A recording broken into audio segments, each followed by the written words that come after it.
we are about. Okay. So now I have connected. Okay. sure. Okay.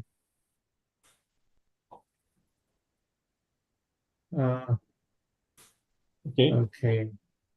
Let me do at the share slideshow mode. Okay. Okay. It seems we can. Can we start? Yes, sure. Just a moment. Wait for a couple more minutes.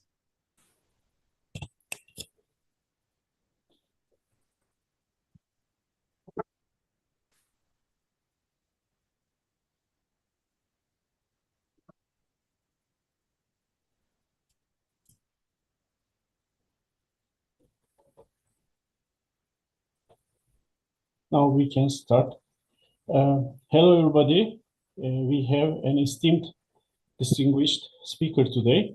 He's, as we know, for more than 12 years due to agrogeomatics conference organizations. We mainly know him from USDA. Our today's speaker is Dr. Zhengwei Yang, and he is the lead research geographer with the United States Department of Agriculture and National Agricultural Statistics Service. Once I have visited their office, and they are doing a great job about agricultural informatics and their statistical evaluation for decision-making, planning, and many other issues in USDA. And he has earned a PhD in electrical engineering with concentration on computer vision from Drexel University in Philadelphia in 1997. And his research interests include computer vision and machine learning for applications in cropland cover mapping, crop progress and condition monitoring, besides crop modeling, crop yield prediction, and GIS technologies. And he has conceptualized and led the research and development of popular online geospatial information applications, Crop-CASMA, Crop-Scape, and Vegetation for continuous US geospatial soil moisture data, cropland data layers, and crop vegetation condition data mapping, visualization, statistical analysis, and dissemination. Today, we have an interesting and important aspect. In soil, in crop growth, the water is the most important thing, and in the open area, the field, the soil moisture, especially the root zone soil moisture, is one of the most effective things to be managed. And besides the crop growth, for phenotyping and many other purposes in agricultural production efficiency, the indices, the index values calculated from the observations are also vital. And today, soil moisture data for crop growth condition monitoring and application tool called Crop-CASMA will be our topic. You are welcome, Dr. Yang, and please, you may start your presentation. Thank you very much for introducing me to this seminar, and I'm honored to present our work. I'm Zhengwei Yang. I'm with the USDA National Agriculture Statistics Service Research and Development Division. The topic I'm going to give is the soil moisture data for crop growth condition monitoring, and also application 2, Crop-CASMA. So the agenda for today's talk, the first thing I'm going to talk about is background. So include what are crop soil moisture conditions. So what is the NAS definition? So what is the monitoring needs and the solution? So then next I'm going to talk about the NASA SNAP mission and the data, and after that we will discuss the Crop-CASMA new application. Not that new, actually. It's already released in 2 years. We'll talk about what the data and the tools and also the application. Yeah, and then conclude the talk. So, Dr. Yang, can you please proceed in full screen presentation mode? okay. Can you hear me now? Yes, we can hear Yes, you. yes, yeah. Okay, good. Great. Yeah, so what is that crop soil moisture condition? So there, there are different definitions in NAS. NAS actually produced that weekly report about the soil moisture condition. So in NAS term, we basically report the top and the subsoil moisture. So we have a specific definition of that. So here's the detail of the term and the definition. So if you are interested in detail, you can look at the website, the link I listed here. So what is that the detail? So the detailed definition of that the top and the subsoil moisture condition. The topsoil basically is defined as that the top 6 inch. So that's we think about is that the topsoil. The subsoil we define as a top 3 feet. That's basically what you can think about is the root zone. The crop root will reach the maximum, pretty much. So for top and the subsoil moisture condition, we define 4 different categories. One is very short. I'm sorry to interrupt you, but are you moving the slides? Because slides are not moving in our side. I move it. You cannot Yes, see we are it? still in the first slide.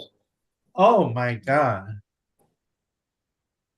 Did you see the slides change? No, not yet. No? No, not yet. No? No. Okay, let me go back. You may probably. Okay, can you yeah, see? now we have seen a change right now. And could you please move into presentation mode right now? Okay. Can you see this is my title slide, right? This is the agenda. This is the agenda. And the soil moisture condition. Yeah, this is the slide you were talking about. Could you please try switching to presentation mode from the bottom slideshow button? Presentation mode. Okay. In the right bottom side, you have the button. Let me. Yes. Yeah, that's it. Can you see it? No. No, not yet. I think you need to switch screen. Yeah. Have you 2 screens? It's probably show you on your screen. Probably you have to share the presentation screen with the presentation mode. Screen. Okay. This is a presentation model, actually. Let me go look at how to switch the screen. But from the Zoom menu, probably you have to stop share and restart the share. It seems it would be better. Leaving meeting. Let me look at the way this. It is shared. If I'm not a stop share, is this what you are talking about? Yes. Yeah. Please stop and reshare it. Okay. Stop.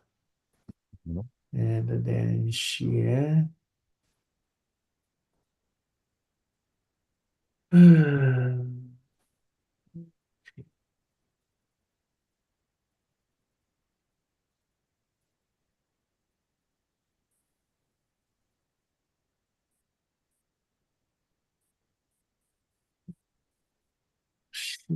If you only have one screen related to this presentation, just choose it. Okay. Share this. Yeah. Is it all right now? Yeah, and you may retry the slide or presentation mode here again. Okay. Otherwise, you may forward as it is. At the right bottom side. Yeah. Let me see. It's a shared, right? Yeah, but not switch to the presentation mode yet. It's Not the full switch. screen. Shit. On the right bottom side again, if you could choose presentation mode, slideshow. I lost my control now. Now we see your screen, not ours. It is the wrong screen. Okay, that's Choose the other the screen. This is the presenter see. screen. Zhengwei, you see the display setting on the top, in the middle of top display setting. display. Yeah, the display setting, go to the middle, upper. There's 3, and click that one. Which one? Let's see. The I don't see display the settings. I don't see the display second. I can see from your screen the display settings.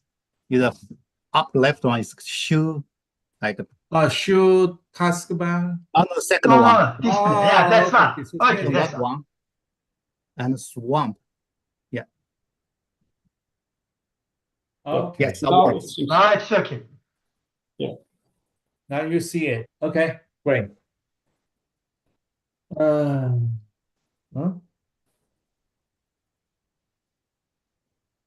It's too complicated. All right. Maybe we should restart again. Or what? Just start from here. okay. You have lastly defined the topsoil and the subsoil difference. Okay. Can you see that my slides, current slide is the top and the subsoil? Yeah, although we have a slight, it's a small scaling problem, but it doesn't matter at the moment. It's too small or too big? Now, it's a bit larger. You made downscale, not more than 10%. But you may also keep going on because we can understand what is being done. So what you need to do is that, let me see, how can we do You may keep this? Control key pressed and roll the mouse button forward and backward. I just have a full screen, that's it. I don't. Okay, if you are in the presentation, you may try pressing the Control button while you keep pressed the Control button. You may roll the mouse wheel forward and backward to change the scale. Yeah, and you may choose one of the screens. Yeah. Then I have But every it is slide. Yeah, now we have all the slides. In anyhow, you may choose the slide and keep going on. We can understand what's being there. No need to be optimized. You want to see that all the slide? Okay. No, just choose one and go on. Okay. But on my You may choose that screen and switch to that screen. If you may keep it larger, Okay. yeah, now it is perfect. Okay, now it's okay. Yeah, Is it well right done. now? Well done. Everything is perfect. Okay. I think that I need to switch it back to the. Yeah. Okay.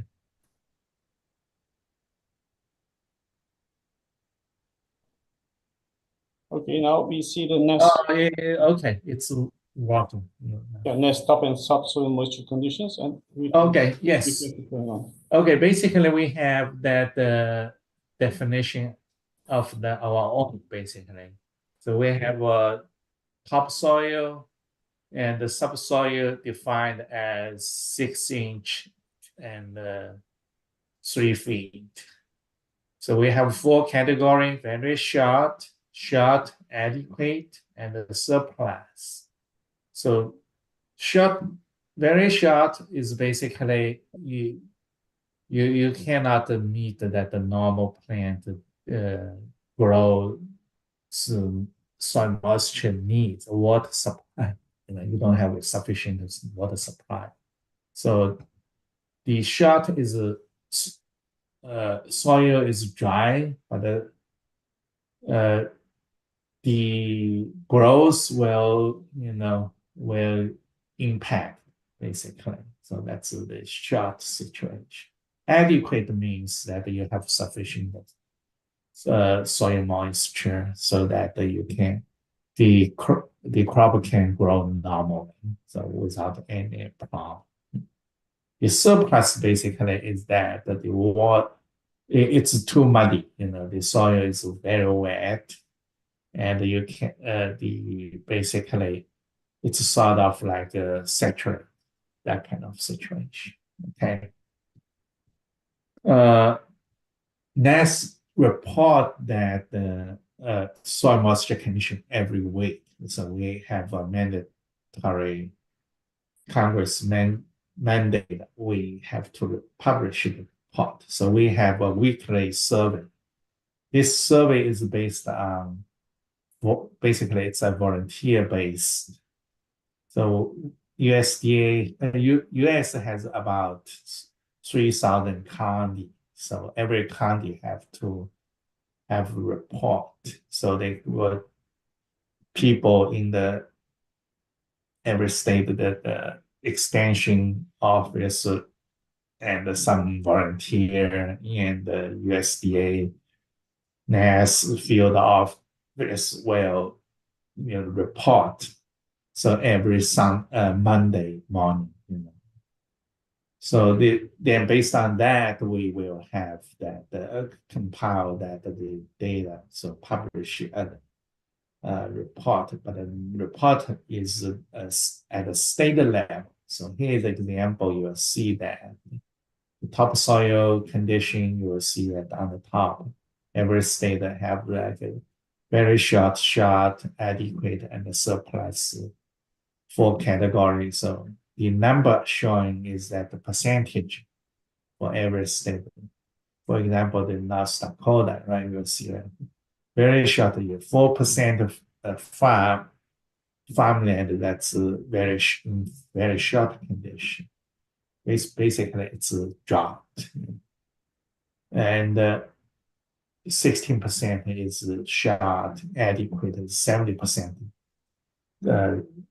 farm is adequate, and 10% is too much.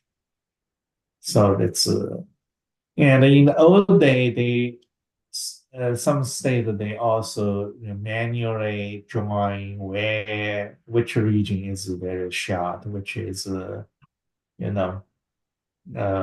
surplus.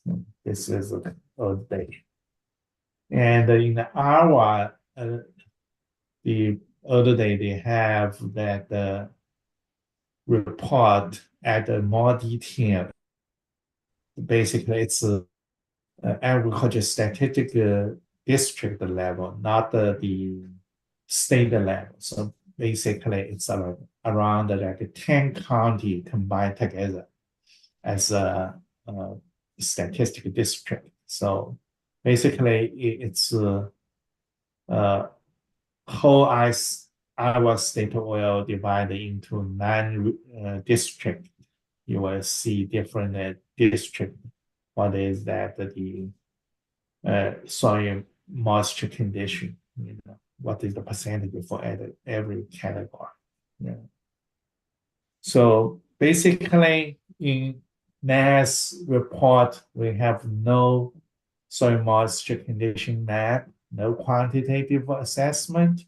That's all qualitative category result. Okay, so this is come to us is that the question is why this soil moisture condition is important to us. So basically, we want to see basically the farmer and the user, ag industrial, and the research, they want to see that the map, and they want to see that the soil moisture condition change. So this is the requirement, but we cannot uh, meet that in the old day, or basically totally rely on our survey. We cannot provide that kind of information. And also for our own business needs, we want to have independent data source for cross reference. We want to see not just the survey, we want to see some other data source so that to make sure we are having the correct information. And for our statistics operation, we need a data source for imputation for those place has no data source, like missing, and there is no response, so we don't know what's going on there. So that's for statistics number to summarize that, we need to impute that.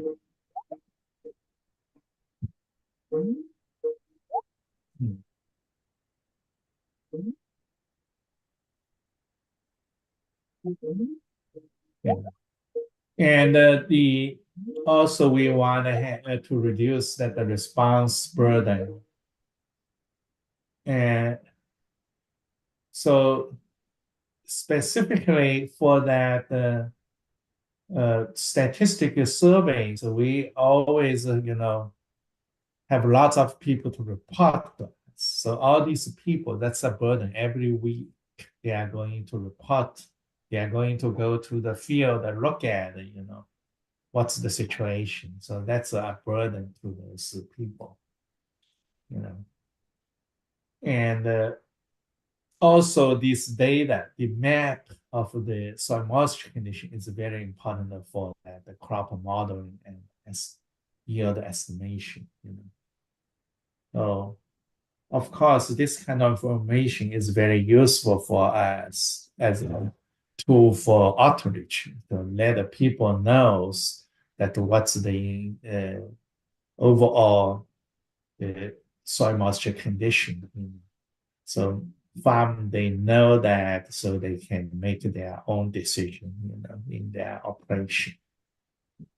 So how we can meet that users' needs? So basically, we trying to use that remotely sensed and the model generated data, because this data can provide the consistent and quantitative and objective and effective measurement, of the soil moisture.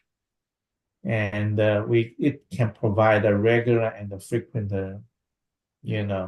data of or revisit cycle of observation and output, basically. And it can also provide that the U.S. whole continental coverage. And the remote sensing data can provide that reasonably high resolution, spatial resolution. The SMAP level 4 data, we have that 9-kilometer data product. Yeah. So with that, potentially can produce that operational burden and provide an independent data source so that we can we can have that the map visualization and data dissemination. And with a web-based GIS application, then we can provide that crop soil moisture mapping and visualization analytics, all kind of functionality to the user, so that the people can visually and manually or automatically do visualization and analysis. So this is the way we think we can do to provide to the user. So now I'm going to talk about that the SMAP mission, and it's a level 4 data product, and also some agri data product.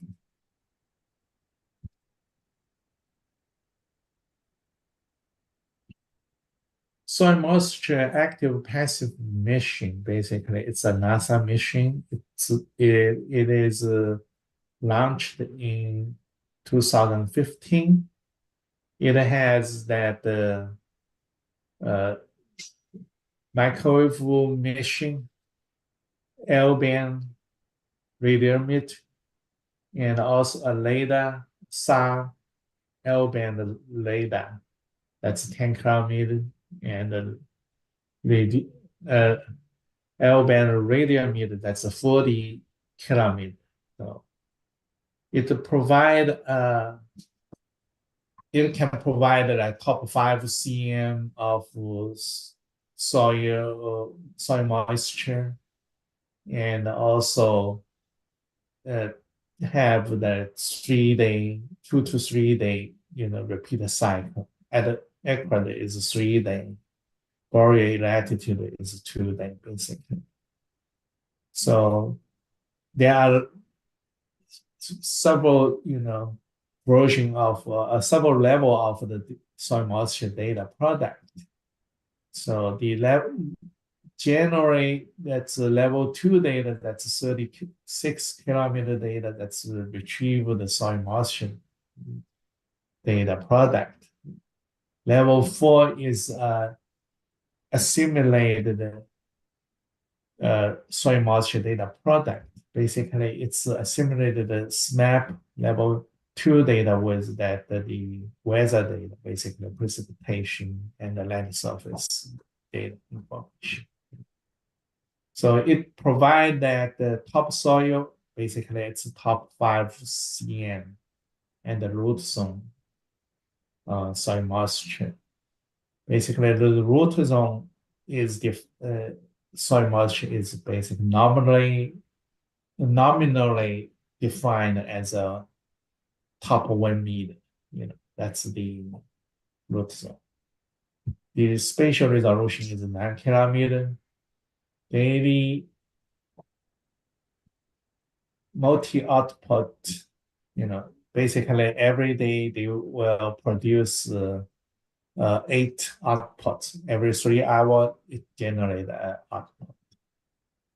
So that enable us to produce the daily and the weekly average data aggregation, so that the cropland only soil moisture map readily available.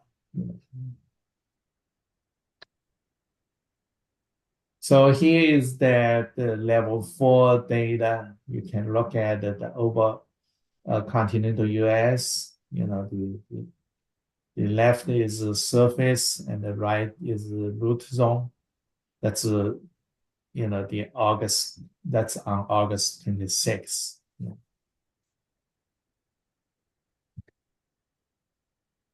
If we look at the original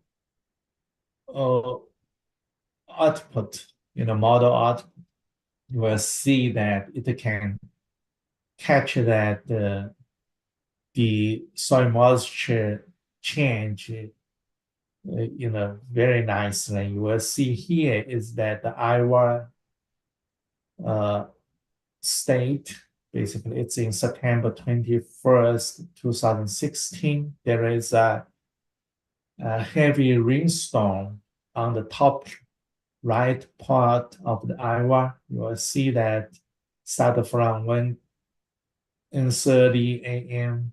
to that 10 p.m. You will see that gradually the moisture change. Basically, you have a rainstorm coming, the moisture changes gradually. So it's very nice. You can use this data. You can see that the dynamics of the soil moisture change. And with this, if you use the daily average, basically it's aggregated data, you will see that the whole week, soil moisture change. It's very interesting. You will see that the rainstorm bring in the big change, have a lot of water content of in the soil, and then gradually we'll see it's slowly drying up. Yeah. Here is that showing that the 2 different year, you will see the moisture change, moisture difference, in the 2015 September month, that's the normal situation, but at September 16, it's basically it's wet for the Iowa area.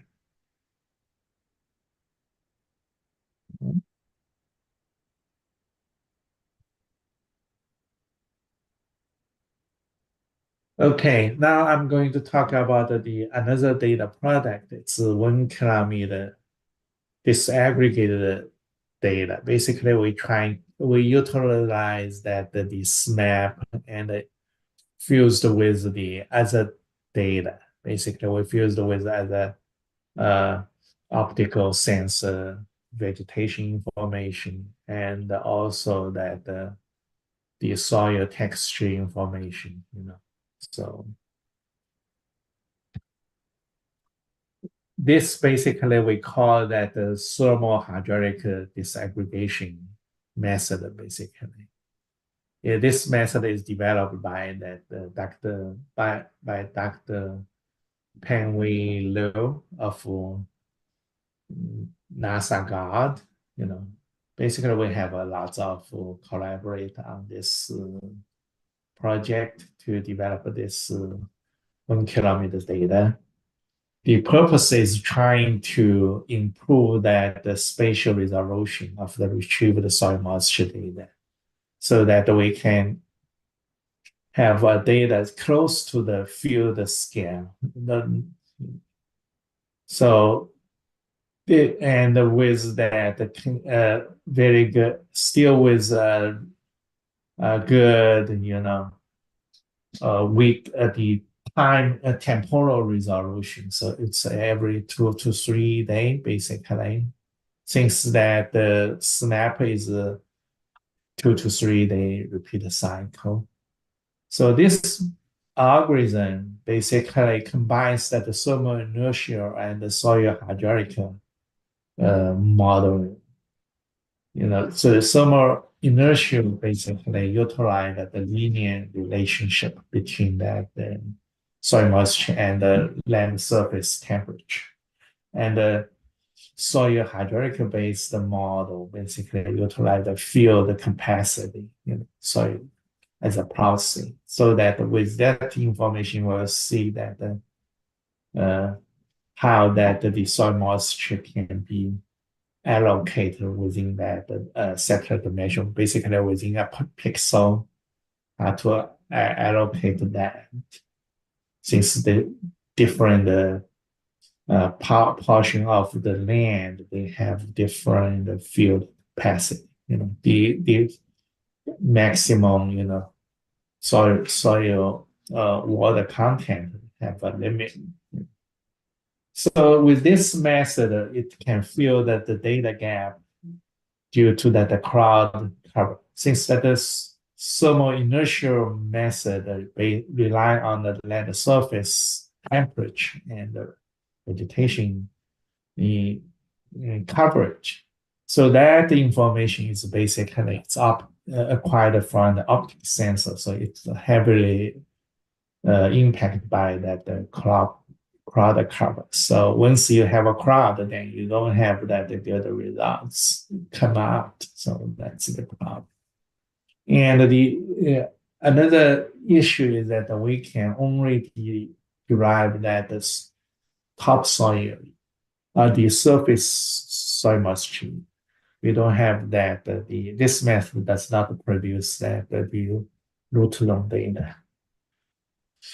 The accuracy evaluation of this. So we have it was assessed, utilized that the in situ soil moisture observation from that. One is data source is that the SNAP core validation site. The other is the USDA scan, soil climate analysis network. And also NOAA has another network, called the US Climate Reference Network. These all provide that the in situ soil moisture observation with this. And we did a assessment based on that the root mean square error of that satellite model based results and the compare with that the in situ data. We'll see that the system, basically the results is better than the SNAP and the Sentinel fused results. So we have that a smaller unbiased root mean square and a small root mean square and a higher correlation, basically. So this is the SNAP has another data product. It's the SNAP Sentinel-1 fused data product. This is also a 1 kilometer data product. However, it has a 16-day repeat cycle, so that's not good for us. So that's why we still need that same develop our own data product. Here is that a visual comparison, basically visual spatial comparison. We will see that area. This area is at the Arizona Walnut Gulch area. So we will see here the SNAP enhanced data. That's not the level 4 data. That's another data product. Have that. Basically, it's on the second column, and you will see here, and the SNAP Sentinel-1 on the right side, you will see that there are lots of spots missing. There is no data, and it's very fragmented. And our 1 kilometer, thermal-based, thermal-hydraulic-based method have produced very smooth and basically reflect the ground situation. Basically, we see that the pattern matches with that the ground situation. So this is really good. It's provide a much better more information than the 9 kilometer data.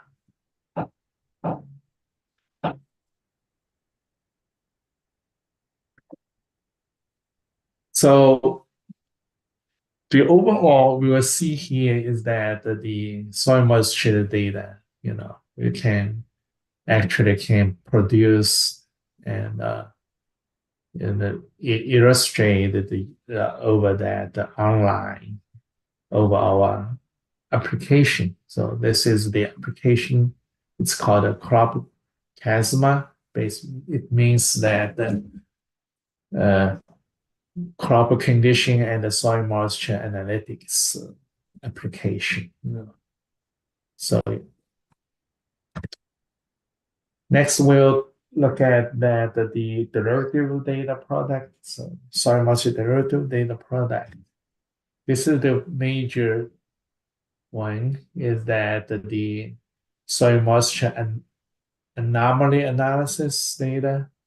So you will see that basically this derivative data basically showing that the current soil moisture level compared to that the historical average, so that you will see how far away your current situation to that the historical average. So then you can tell this is compared to the average is dry or wet. So this is the data product that we produce. Basically, it produced the base for the topsoil and the root zone, The other data product is more tricky. We're always trying to find to develop a data product that you can tell, tell where is that the soil moisture condition is short, where soil moisture is is very short, and where are adequate. So that means we want develop a map that provide the information, tells that the soil moisture condition in the mass definition, So this is the challenge we want. So how we can convert a summary table into a map, So the good thing is that we have a soil moisture map from the remote sensing based SMAP derived data product, So that map, it's just tells you the quantitative measurement of the soil moisture of any given location, But it does not tell you this value is belong to which category. Is that this value is short or not short? It's very short or adequate, or it's too wet. So that's a challenge also. So we want to see how we can convert this into soil mass defined soil moisture category, map. The good thing is that since we have a weekly report, every week we report the soil moisture condition. So for every state. And we also have every week we can produce that weekly, soil moisture condition, or even that daily condition. So with that, we can see in the distribution, you will see that if you look at this data, you can think about that. If you produce a cumulative percentage from the SMAP data, you will see that the cumulative histogram should match. So that means very short. The report provides a very short percentage, with this percentage from that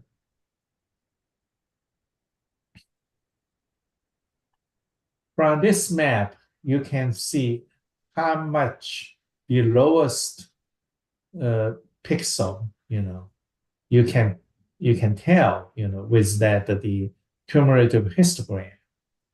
So with that, we will see a curve here, So cumulative SMAP data, so basically it's 100%, right, for every pixel count. So with that, you see that we compare that the next category the next report with a very short, we have a number, and short that's above the very short. We have also a percentage here, given percentage, right? Then we have the adequate and the surplus. So with that percentage, we see that with to the SMAP data, we'll see that we provide a point that's mapped to the soil moisture level, So it's provided the very short and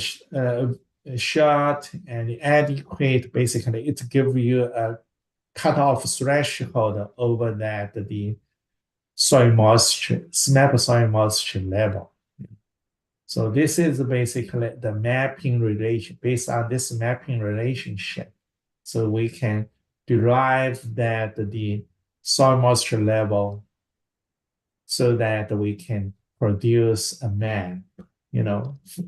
This is the results. We'll see that for Iowa, you will see that this is the map here, and with the results, the reported result percentage, we can produce a map here. So that this is the very interesting data product we produce. So here is that the data we saw previously, that's the SMAP data. We see that the same period, September 2016, the soil moisture change, you will see that the condition changes, And at some place, lots of surplus area. So because that's the heavy rain, it's too much, bringing too much water content into the soil. And here is that the result, the root mean square difference for the surface and the root zone for our state.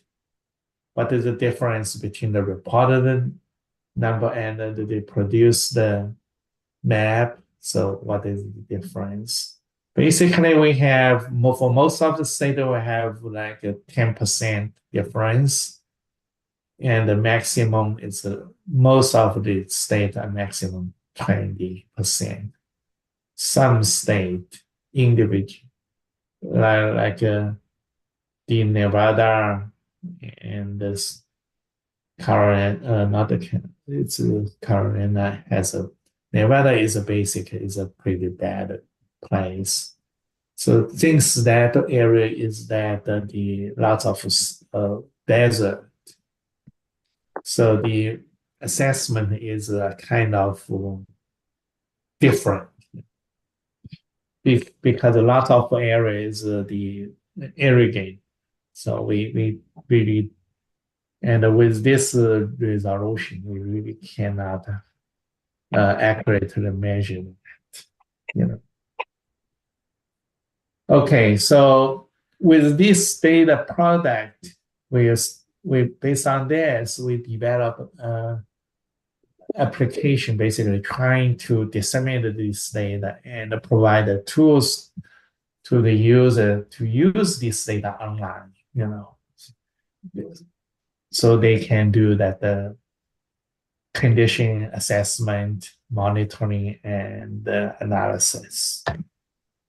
So this is the application we developed. So this is the web client. You see here, we have toolbars on the left, and area of interest bar, a toolbar on top, and in the central window, that's the map window. It provides the map of the soil moisture data product. And also on the right, we have that the map scale and actually the toolbar. Basically, it can help you to look at some ancillary data, And we have a map regime and the overview window. Okay, so this application on this application we have all the soil moisture data. We also have the vegetation data. So the soil moisture data, we have the 9 kilometer, the level 4 data. So we have level 4 daily, weekly data, basically top and the root zone soil moisture data. We also have that the 1 kilometer data. That's basically our developed thermal hydraulic soil moisture, disaggregated soil moisture data product. We also provide the daily, weekly soil moisture data. And we also have daily, weekly, 1 kilometer, 9 kilometer,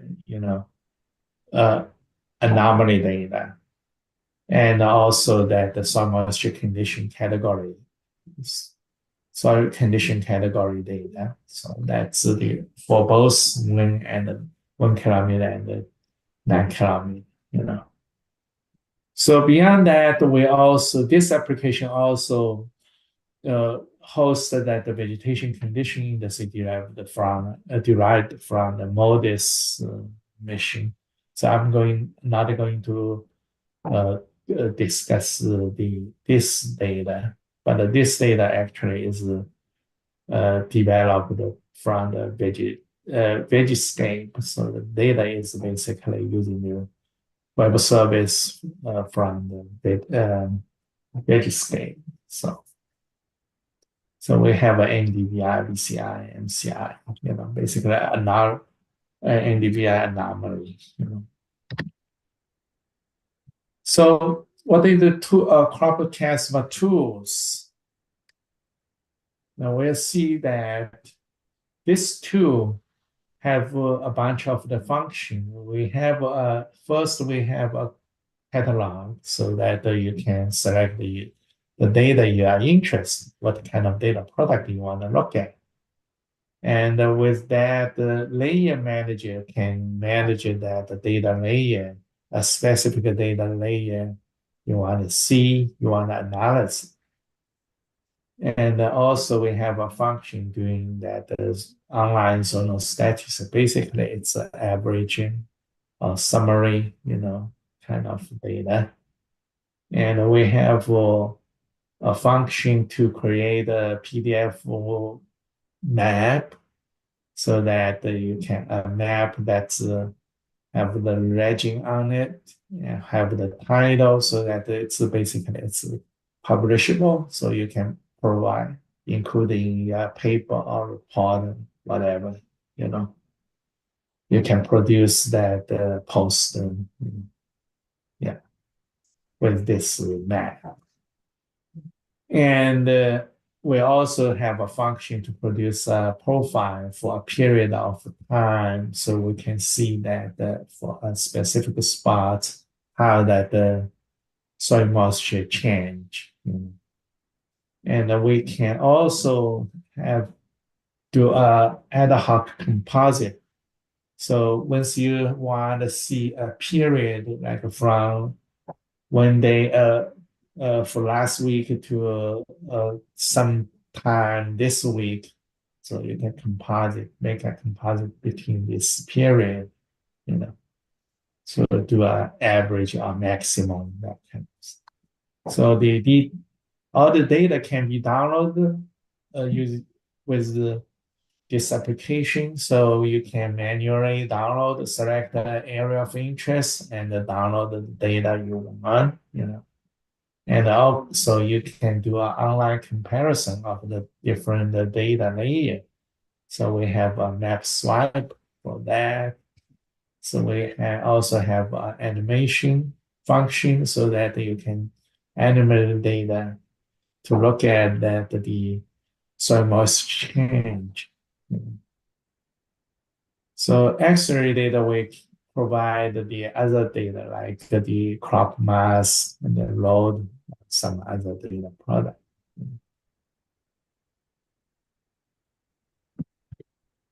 Okay, here is some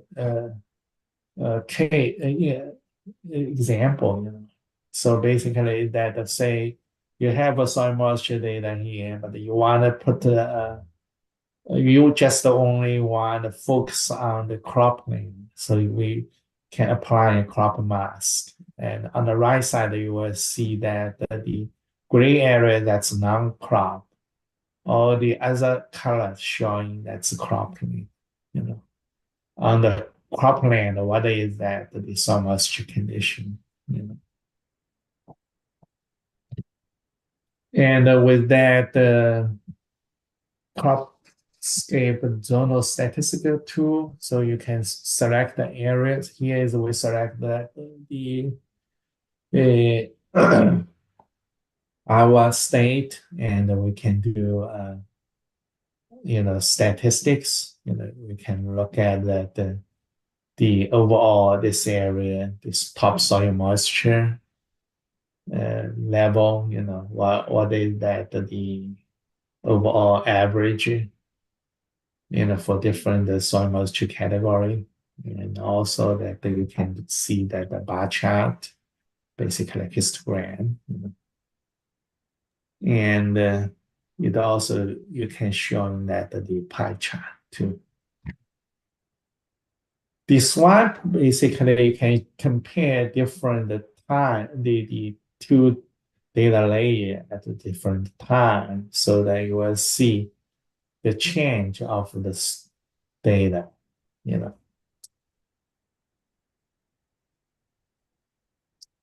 And the profile, time series profile, you can see that when you select a point, then you can see that the data changes, from here is that from July 27 to the August 24, the soil moisture level, fluctuates, up and down. You will see that the overall, you will see that gradually the trend is going down from that 0.2 over 0.2 to that like below 0.1. So that's the trend. And you can, if you want to have a map for publication, then you can do that. You have the function, so you can produce that, have the title, have the legend, have the map scale. So you can, with this, you can print a post or report. So we also implemented that the web service that the OGC web service provide that the capability for downloading data and also doing some retrieving the data or using that some of the Crop-CASMA function to processing analyze data.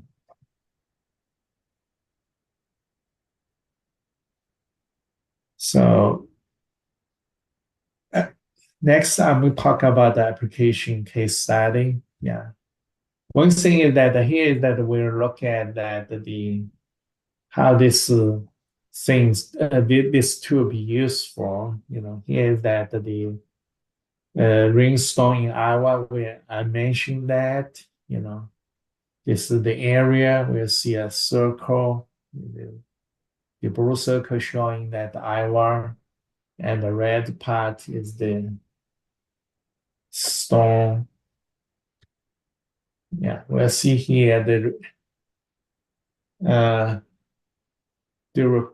here is that the table showing the summary of that basically our report, and we have that the SMAP soil moisture map showing on the top. We'll see that the red circle showing that the two at the northwestern area,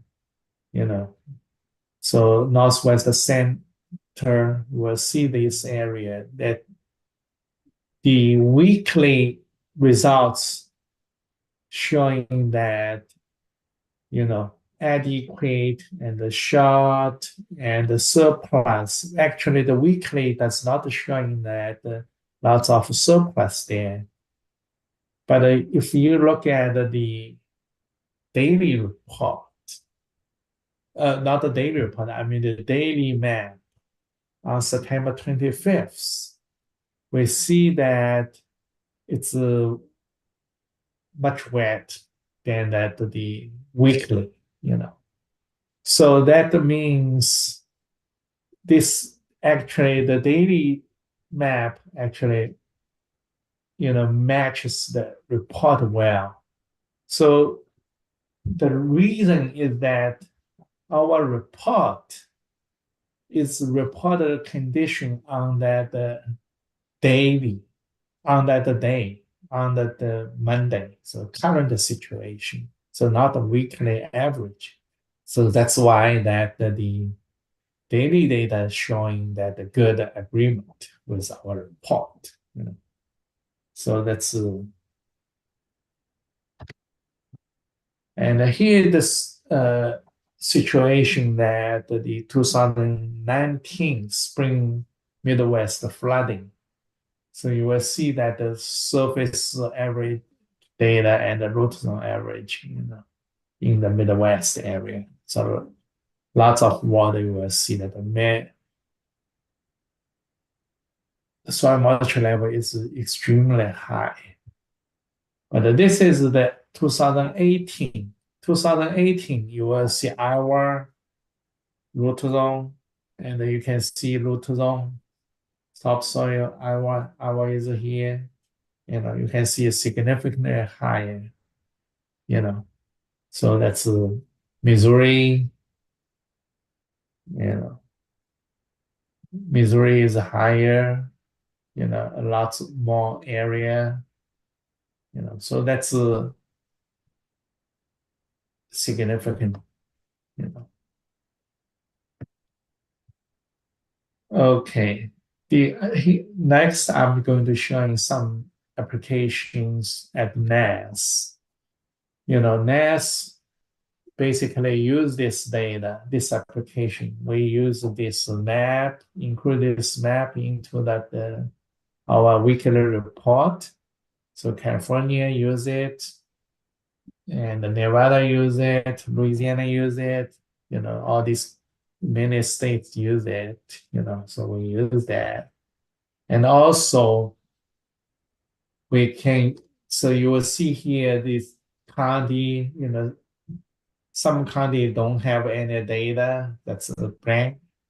So we can utilize this map to impute this. So in our report, we have a good results. So that here is the basically, if you want to do that, the look at what is that the condition from our Crop-CASMA, basically our produce the categorical data, condition data, then we have produced this data. And with this data, you can help you to decide how far away that the survey the results, so that help you to make a decision. So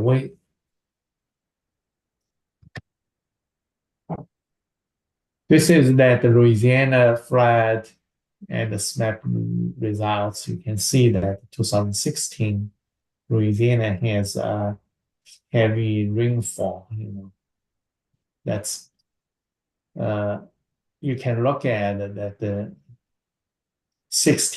August 16, that's a daily, it's very heavy, we'll see that. And during the period of August 9 to 16, 2016, it's a heavy rain, it's a 20 inch. That's a humongous amount. And you will see this map actually showing that the heavy rain and the flooding very well,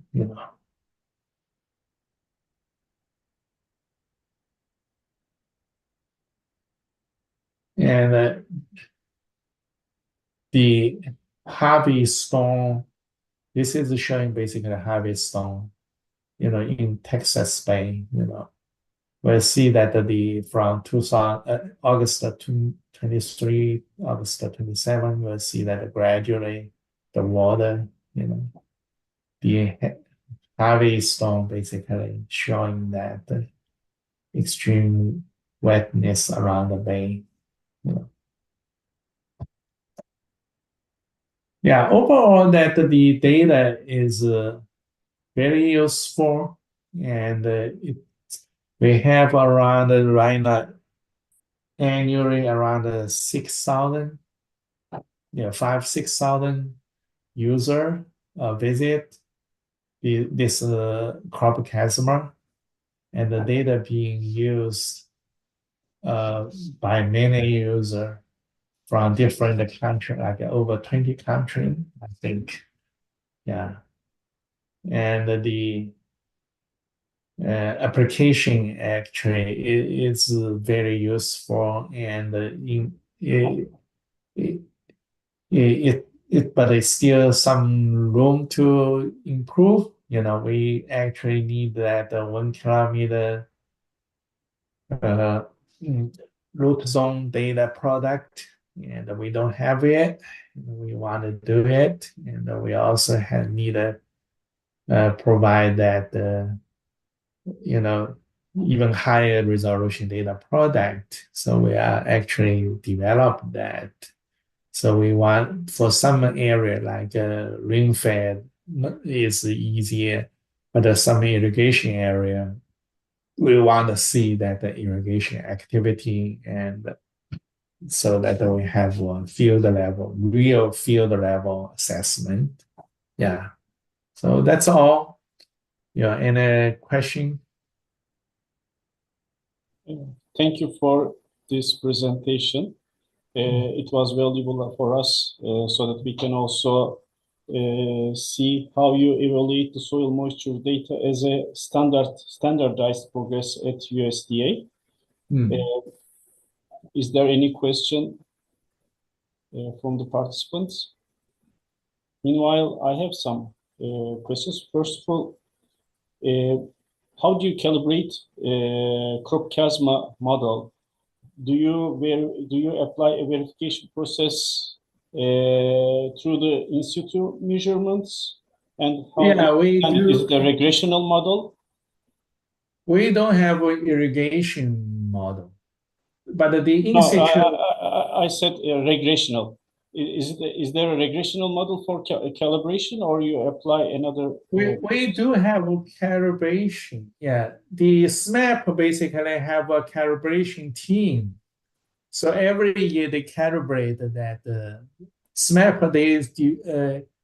I talk about it. They have actually the core validation site. They also utilize that the US the two network to validate that the SMAP data product. That's they validate every year. Yeah. So the 1 kilometer data actually not validated every year, basically, but we validated it. Of course, we cannot reach that the accuracy as good as that the SMAP, since that you have a high resolution, that your variation will be big. So that's the one thing. Yeah. So the validation is there. I showing that the thermohydraulic method, I showing some validation results there.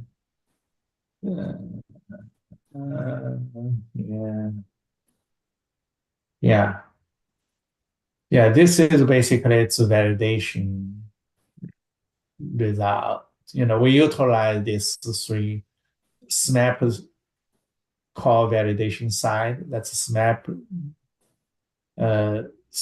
side, and these are USDA net soil moisture network, and this is NOAA's network, so they all have that soil moisture validation data, correct? Dr. Yang, Mm-hmm. what I wonder was, these are the valid verification points at some chosen spots.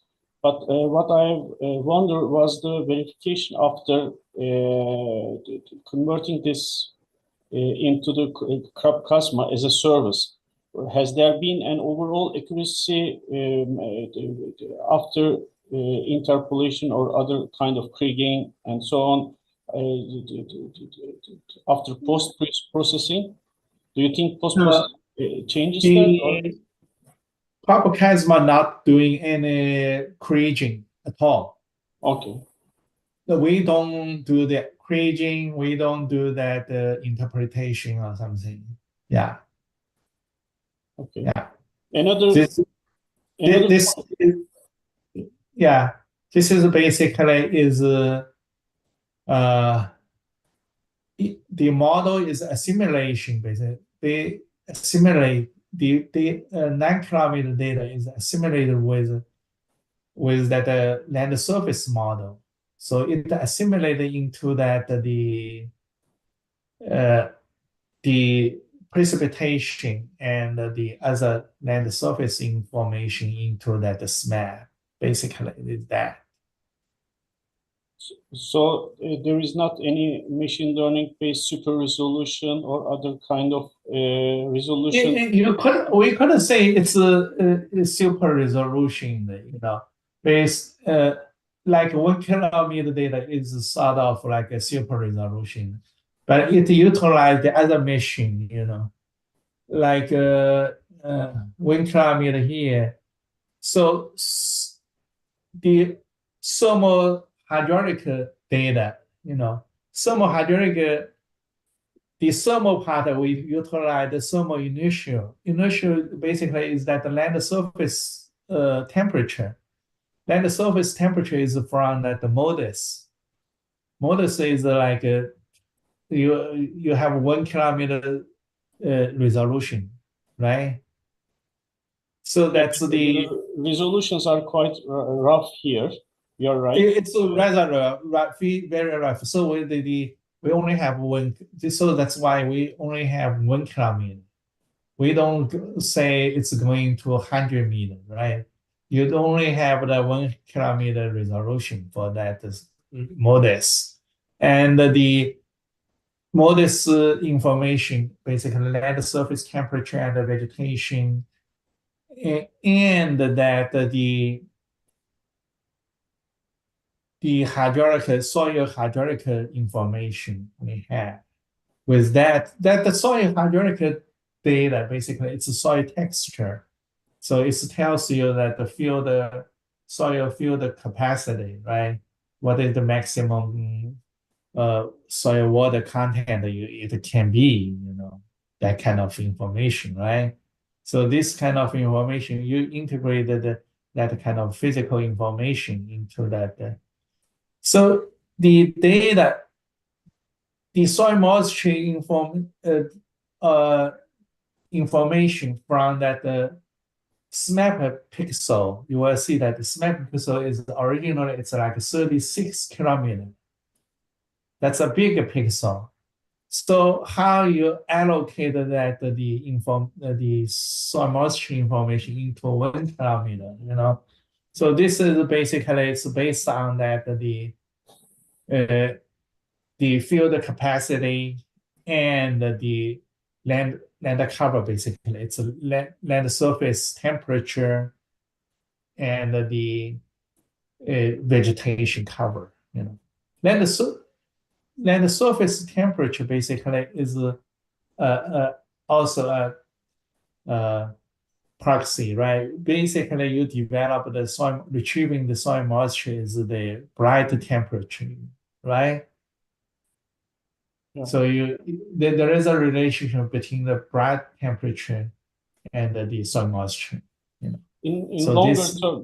longer term, probably as the amount of data increases, some of the verification points can be separated into training and test stations. so that an additional layer for machine learning can be trained for higher resolution because the amount of sensors are increasing every day. Yes, definitely. When we have more data, we can. Currently, we have a project that's doing that, utilize the machine learning method to produce that higher resolution data. So based on the SMAP and the other optical, and also that the SAR and the soil property, the soil texture, vegetation. We utilize all kind of data into it and trying to produce the higher resolution data product. And may I have your last comment if there is not any other question? How this amount of this level of accuracy help you to utilize it in management and prediction, especially in yield prediction for cereals, for example? Do you think that it is reasonable at the moment for large scale and basin scale? This soil moisture, actually, the 1 kilometer level, probably doing the modeling part, it is useful, actually. You will see that the impact of that, the soil moisture. We actually have another project that utilize that the soil moisture data into that the DSAT process model. We see significant impact of the soil moisture over that the crop yield. It is useful. Yeah. Okay. But thank you, Dr. Yang, and okay. it was a nice presentation, and you shared your time with us. And I also thank our participants, and we expect you to follow our ISAM's International Society of Agrometrics pages for the future presentations. I'm sure you can meet here other great scientists and experts from the field. And Dr. Yang was one of the respectful person that we know for a long time. And we thank again to him and hope to see you in our next webinars. Thank you all. Thank you. There is a question here. Oh, really? Okay, then we may have the question. I missed that. May I ask my question? Sure. Good afternoon. Thank you very much. Dr. Yang, thank you very much for your kind and very interesting presentation. So the observing or monitoring the soil moisture is important regarding the crop production, also for the monitoring of the drought events. This is the data I think available for the United States. So so you have, as far as I know, you have your database regarding the soil characteristics is so good, and you have a very nice data bank. For this reason, I think you have you measured or you have in situ measurements of soil moisture in different parts distributed over the United States. For this reason, your model accuracy is high. But do you have any recommendation for the countries who has scarce data, soil database? I'm sorry, you're saying the last sentence I didn't hear well. My question is, you see, if you have a very strong and very nicely organized soil data set, the monitoring soil moisture and let's say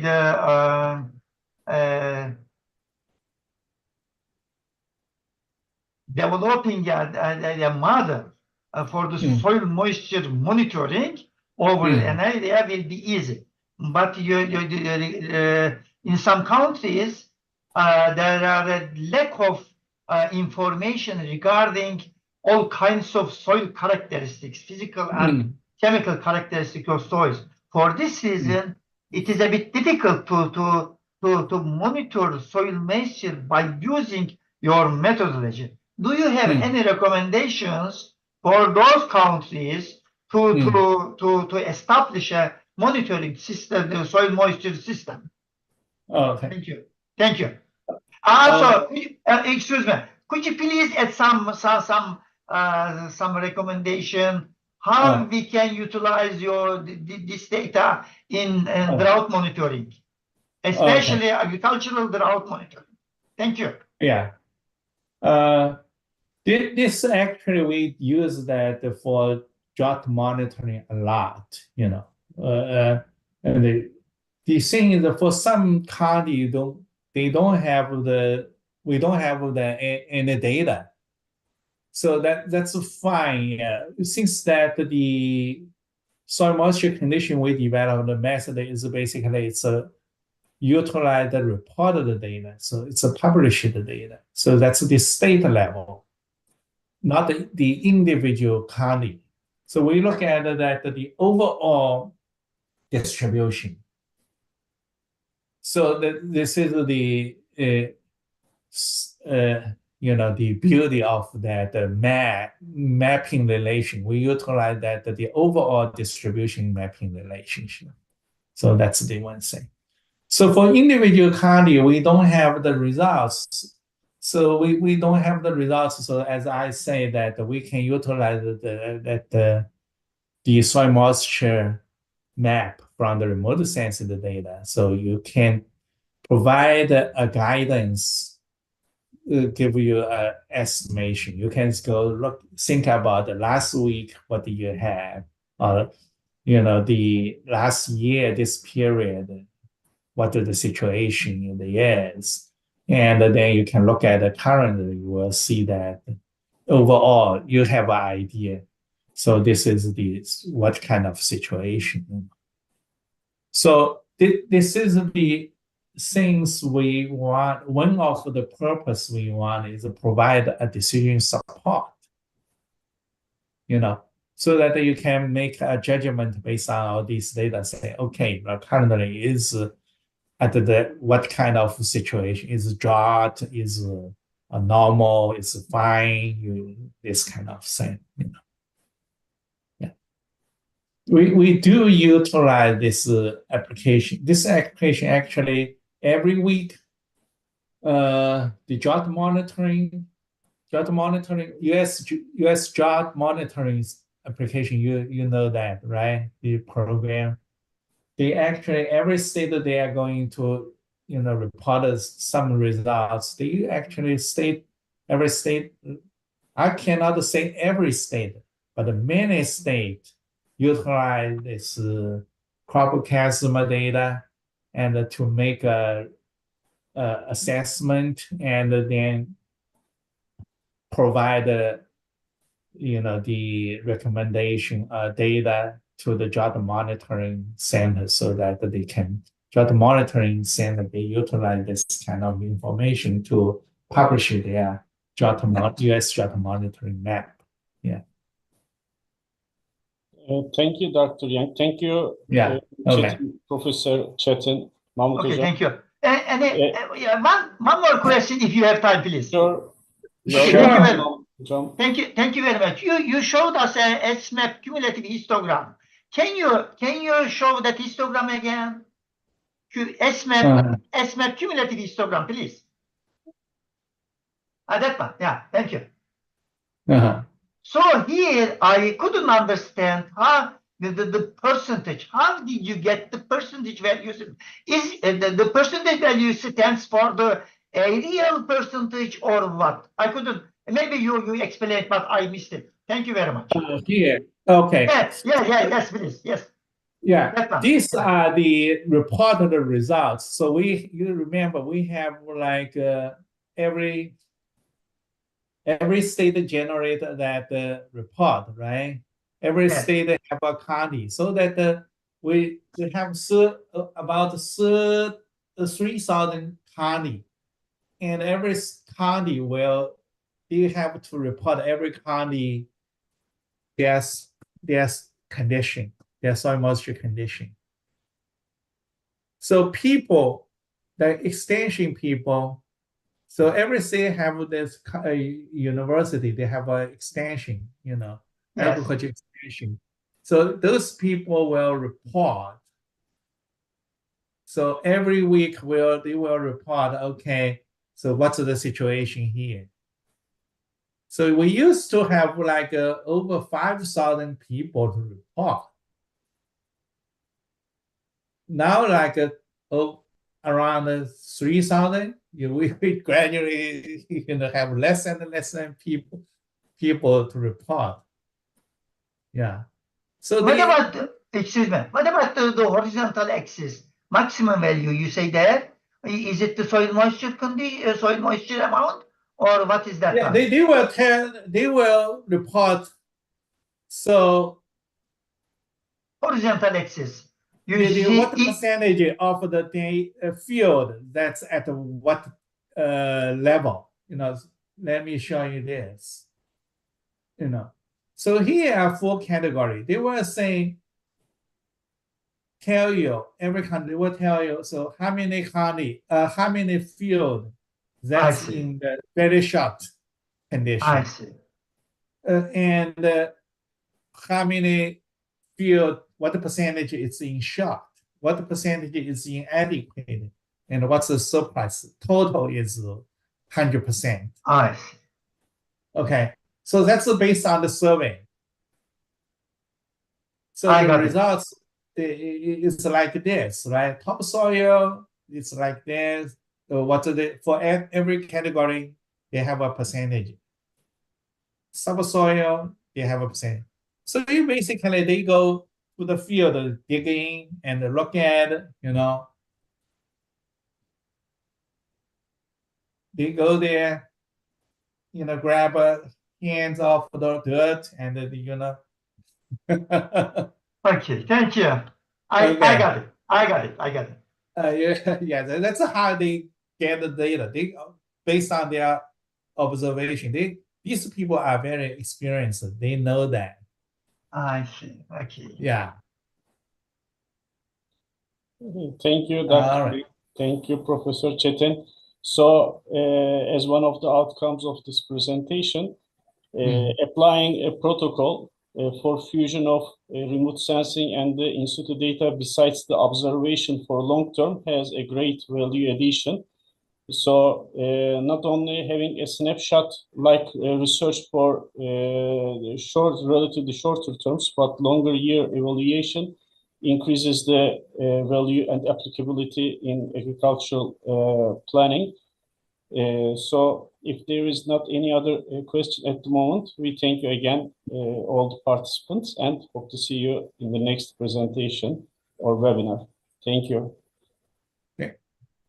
Have a nice day in US, and have a nice evening in Thank you very much. China and other fields.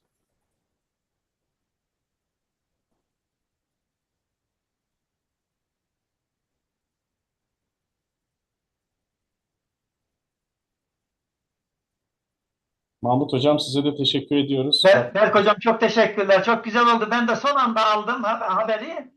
Yani çok güzel oldu. Hoşuma gitti. Güzel, kaliteli bir sunumdu. Çok ilginç ama tabii ki herhalde şey için bu hocam. Yani bu bizim ülkede böyle bir ürünler şu anda tam anlamıyla test edilmiş, ülke üzerinin tamamına yayılmış böyle bir ürünümüz yok, değil mi?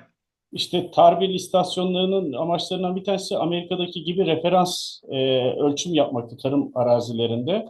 İşte onların bir kısmını sizin üniversitedekileri mesela hayata geçirip oradan bir örnek uygulamasını aslında Adana bölgesinde yaptırabiliriz. Biz bunu destekleyebiliriz. Siz de oradaki toprak verisi ve diğer şeyler için de Adana bölgesi sizin en kuvvetli olduğunuz, yani Evet. firmanın en kuvvetli Hocam, olduğu bölge. hocam varsa böyle bir şeyler, bak orada Volkan Bey de var bizim TAGEM'den. Evet. Çok değerli bir arkadaşımız, benimle beraber de doktora yapıyor. Drenaj konusunda bu toprak su içeriğiyle ilgili de hakikaten şeylerimiz var. İlgimiz var. Biz açığız çalışmaya. Ne onun adı? Böyle collaborative, işbirlikli çalışmalara. Evet hocam. Bununla Sizi ilgili, bekleriz buralara inşallah. evet hocam. Geçen cumartesi günü oradaydım. Bitki ıslahçıları günü vardı.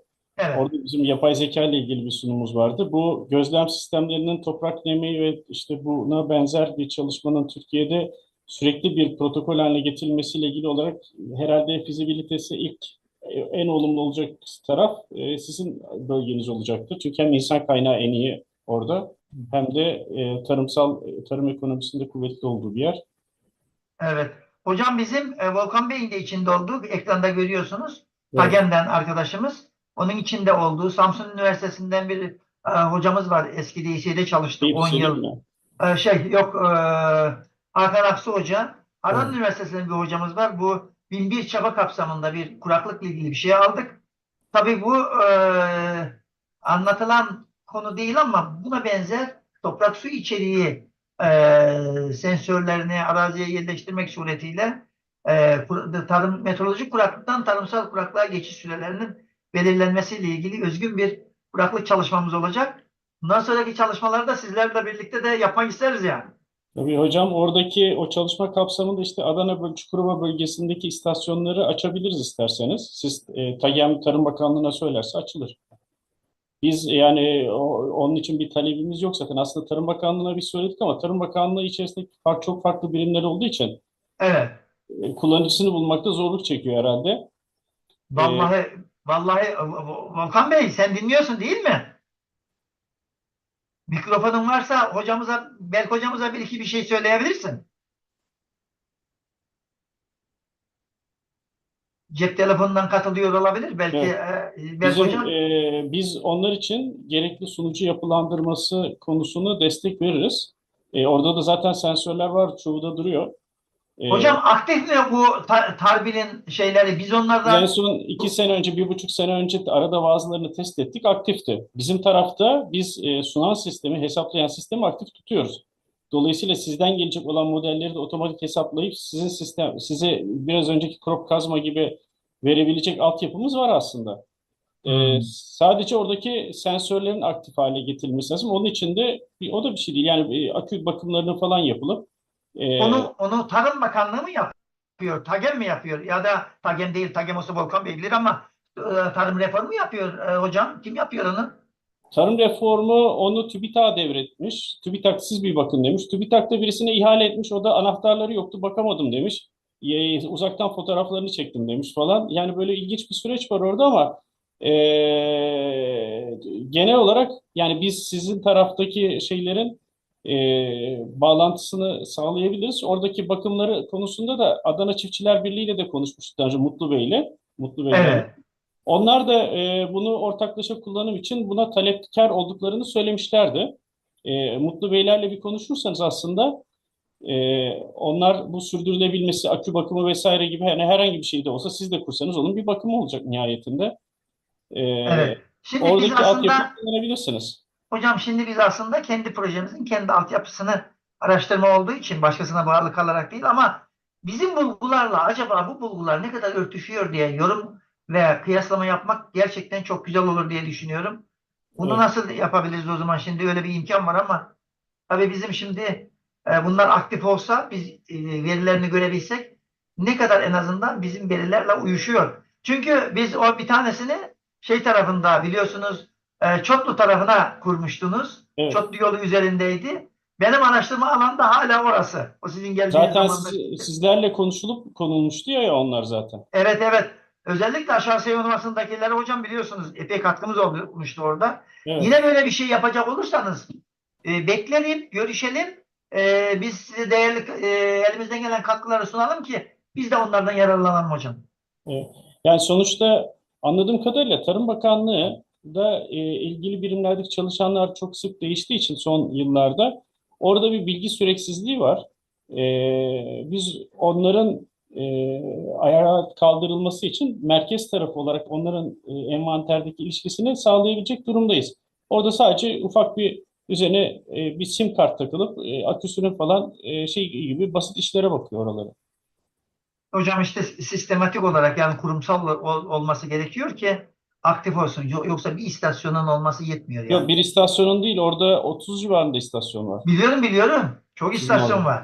Eskiden bir ara onlar açıkken ben de aslında yararlandım. Baktım hepsi şeydi. Ama sonra bir şeyler oldu. Ulaşım zor oldu. Tarım Şey oldu. Bakanlığı Ankara tarafına devretti veri toplama işini, veri toplamanın takibi işini. Ondan Evet sonra hocam. da bir süreçte şey oldu, askıya alındı ama nihayetinde yani orada bunlar olduğu sürece Tarım Bakanlığı da destekleyeceğini düşünüyorum o şeyi. Evet. Berk hocam numaranızı almamda bir mahsur var mı? Ya da yazabilir Tabii misiniz? 532 0532 252 252 34 44 34 44. 44. Hocam ben sizi çaldırıyorum şimdi. Siz de kaydederseniz belki vardır. Ben aslında sizin numara bende Evet, var vardı. sizin telefonunuz bende Mahmut Hocam. Birkaç kez hatırlarsanız görüştük ama Evet, ben evet. telefonu değiştirince şimdi Allah her şey ne onun adı kontrolümüz dışına çıkıyor bazen. Evet Mahmut Hocam. Çok teşekkürler Sayın Dolayısıyla Hocam. sağ olun. Bundan sonraki şeyleri de linklerimizi de göndeririz size de. Valla çok memnun olurum.